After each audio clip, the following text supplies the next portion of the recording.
বাংলাদেশ জামায়াতে ইসলামী সিরাজগঞ্জ জেলা শাখার উদ্যোগে ন্যায় বিচারে জনগণের অধিকার ও পিআর পদ্ধতিতে সুষ্ঠু নির্বাচনের দাবিতে এক বিশাল বিক্ষোভ মিছিল ও সমাবেশ অনুষ্ঠিত হয়েছে।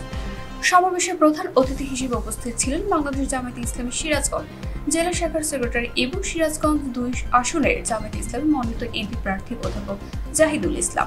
প্রধান অতিথির বক্তব্যে তিনি বলেন, বাংলাদেশের মাটিতে আমরা ন্যায়, শান্তি ও গণতন্ত্র চাই। জনগণের অধিকার ফিরিয়ে দিতে হলে সুষ্ঠু নির্বাচন ও ন্যায় বিচার প্রতিষ্ঠা করতেই হবে। আমরা শহীদের রক্ত বৃথা যেতে দেব না। সমাবেশে আরো উপস্থিত ছিলেন জেলা সহ সভাপতি মোহাম্মদ শহীদুল ইসলাম, সদর থানার আমির অ্যাডভোকেট নাজিমউদ্দিন, সদর থানার সেক্রেটারি মাওলানা মোহাম্মদ মিজানুর রহমান, সদর থানার সাবেক আমির মাওলানা মোহাম্মদ আতাউর রহমান মাস্টার এবং সদর থানার নায়েবে আমির মাওলানা মোহাম্মদ আনোয়ার হোসেন। এছাড়া জেলা ও থানার বিভিন্ন পর্যায়ে অসংখ্য নেতাকর্মী উপস্থিত ছিলেন।